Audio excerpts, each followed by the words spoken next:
കഴിഞ്ഞ ലോക്സഭാ തെരഞ്ഞെടുപ്പിലേതുപോലെ വമ്പൻ പരാജയം ഏറ്റുവാങ്ങി ഇടതുമുന്നണി. ധർമ്മടമടക്കം CPM കോട്ടകൾ UDF തകർത്തെറിഞ്ഞു. LDF നേരിയ ആശ്വാസം നൽകിയത് ആലത്തൂരിലെ വിജയം മാത്രം. ഭരണവിരുദ്ധ വികാരം പ്രചാരണത്തിലൂടെ മറികടക്കാനായി എന്നായിരുന്നു പോളിംഗ് കഴിഞ്ഞപ്പോൾ പാർട്ടി വിലയിരുത്തൽ. എന്നാൽ ഭരണവിരുദ്ധ വികാരവും ആന്റി പിണറായി വികാരവും തെരഞ്ഞെടുപ്പിൽ ഇടതു പ്രതീക്ഷകളെ താളം തെറ്റിച്ചു. മത്സരിച്ച 3 ജില്ലാ സെക്രട്ടറിമാരും 2 കേന്ദ്ര കമ്മിറ്റി അംഗങ്ങളും പരാജയം ഏറ്റുവാങ്ങി.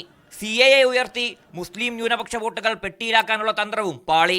ദേശീയ രാഷ്ട്രീയത്തിൽ ഇടതുമുന്നണിയേക്കാൾ വിശ്വാസം കോൺഗ്രസിലാണെന്ന് ജനങ്ങൾ അടിവരയിട്ടു.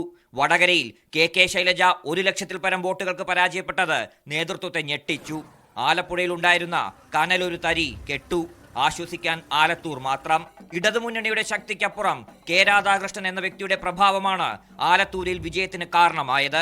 മുഖ്യമന്ത്രിയുടെ മണ്ഡലമായ ധർമ്മടത്ത് K സുധാകരൻ ലീഡ് നേടിയത് കണ്ണൂരിലെ പാർട്ടിയെ അമ്പരപ്പിച്ചു. പാലക്കാട്ടെ പാർട്ടി കോട്ടകൾ പിളർന്നു.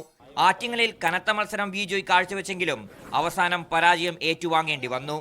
സർക്കാരിലും പാർട്ടിയിലും തിരുത്തൽ വേണമെന്ന ആവശ്യം വരും ദിവസങ്ങളിൽ ഉയരുമെന്ന് ഉറപ്പ്. മീഡിയ 1 തിരുവനന്തപുരം.